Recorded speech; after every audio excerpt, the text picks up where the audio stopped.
5 seconds.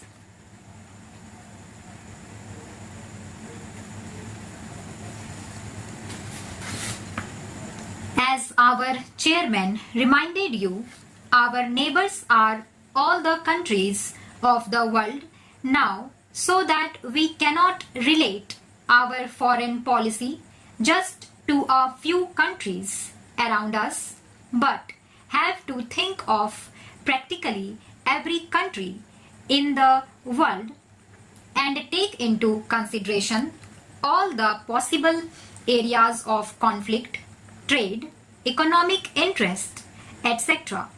It has been recognized now that if there is a conflict on a big scale anywhere in the world, it is apt to spread all over the world. That is, war has become indivisible and therefore peace is indivisible. Therefore, our foreign policy cannot limit itself to the nearby countries. Nevertheless, the nearby countries always have a special interests in one another, and India must inevitably think in terms of her relations with the countries bordering her by land and sea. What are these countries? If you start from the last, Pakistan, I would also include Afghanistan, although it does not touch India's borders, Tibet and China, Nepal, Burma, Indonesia and Ceylon. In regard to Pakistan, the position has been a very peculiar one owing to the way Pakistan was formed and India was divided. And there have been not only all the upsets that you all know, but something much deeper, and that is a complete emotional upset of all the people in India and Pakistan because of this. It is a very difficult thing to deal with, a psychological thing which cannot be dealt with superficially. A year and a half or more has passed, and there is no doubt at all that our relations have improved and are improving. There is also no doubt at all in my mind that it is inevitable for India and Pakistan to have close relations sometime or other in the future.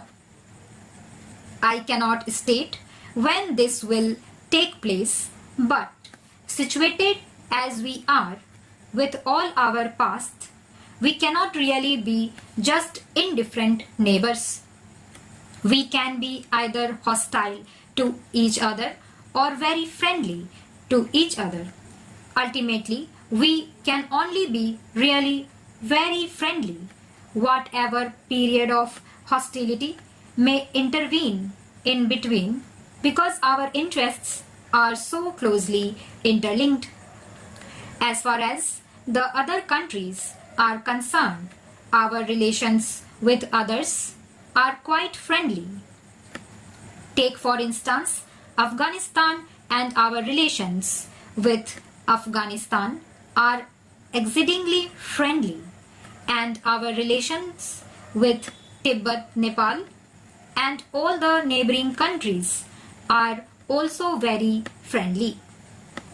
If our neighboring countries have in a sense the first place in our minds, then the second place goes to the other countries of Asia with whom we are also fairly intimately connected. Now, India is very curiously placed in Asia, and her history has been governed a great deal by the geographical factor plus other factors. Whichever problem in Asia you may take up somehow or other India comes into the picture. Whether you think in terms of China or the Middle East or Southeast Asia, India immediately comes into the picture.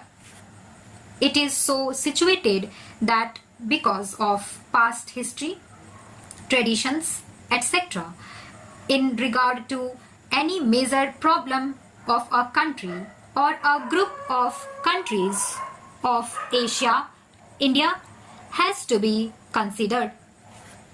Whether it is a problem of defense or trade or industry or economic policy, India cannot be ignored. She cannot be ignored because, as I said, her geographical position is a compelling reason. She cannot be ignored also because of her actual or potential power and resources.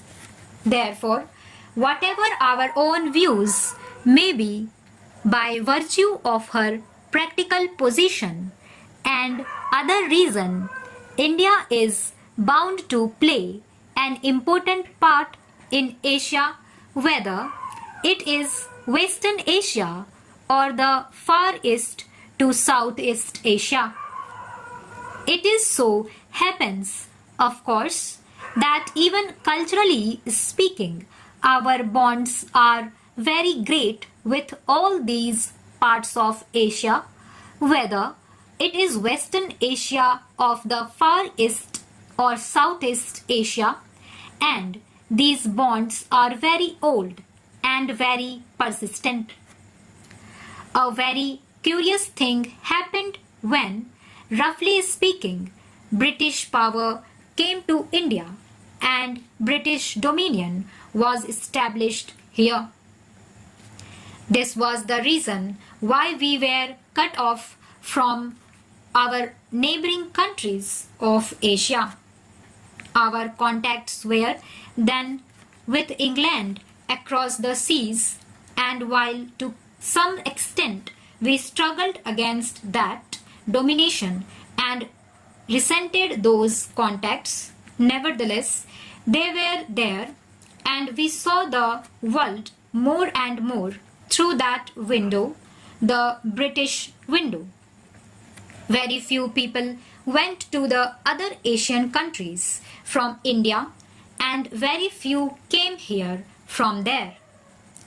And even those few people from Asia we met in Europe and not in Asia. Now in recent years, that process has been reversed or is being reversed for a variety of reasons. Initially, I suppose the one major factor was air travel.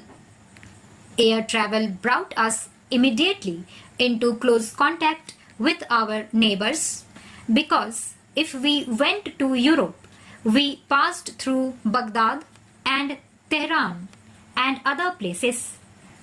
Air travel is not the only factor.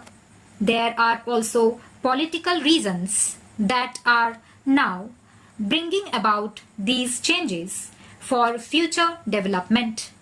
Stop.